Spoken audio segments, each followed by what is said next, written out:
বাবু, বাবু, কি কি খাবে?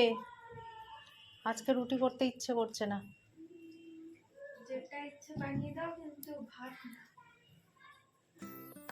ঘরে ছিল একটা সেদ্ধ আলু, মানে সকালে এটা সেদ্ধ করতে দিয়েছিলাম ভাতের সাথে, তো এটা নিয়ে নিলাম।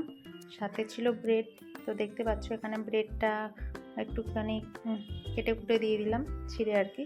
তারপরে দিয়ে দিলাম 2 চামচ পরিমাণ সুজি, বড় চামচের 2 চামচ পরিমাণ। তারপরে দিলাম লবণ, আর এখানে ঝালের জন্য দিয়েছিলাম লাল লঙ্কার গুঁড়ো। এবারে ধনেপাতা কুচি দিয়ে ভালোভাবে হাতের সাহায্যে চটকে মেখে নেব।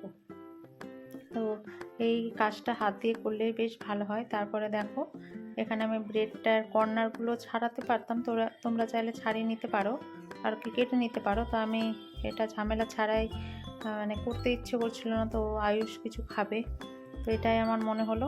আর দেখা যাক এটা কীরকম হয়। ফার্স্ট টাইমে আমি করছি নিরামিষ সেটা আর কি। এখানে পেঁয়াজ রসুন কিছুই দিইনি, মানে পেঁয়াজ কুচি টুচি আর কি।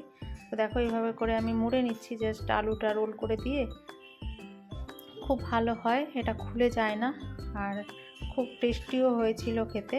তোমরা চাইলে এটা ডিপ ফ্রাই করতে পারো, কিন্তু আমি শ্যালো ফ্রাই করেছিলাম। তো দেখো এবারে প্যানের মধ্যে সাদা তেল দিয়ে আমি বেশ ভালোভাবে সেঁকে নিচ্ছি।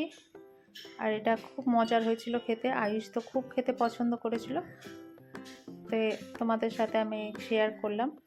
তোমাদের যদি ভালো লাগে তো তোমাদের বাড়ির বাচ্চাদেরও তোমরা এটা করে দিতে পারো, একদম খুবই কম সময়ের মধ্যে। তো দেখো এটা 5 মিনিটের মধ্যেই হয়ে গেছিলো। তো আমি এটা সার্ভ করেছিলাম কেচাপের সাথে, টমেটো কেচাপ। তো দেখতে গাইস, এখন আমি খেয়ে বলছি কেমন হয়েছে।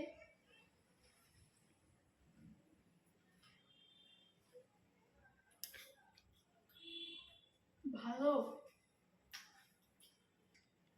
Thank you mummy. বাই।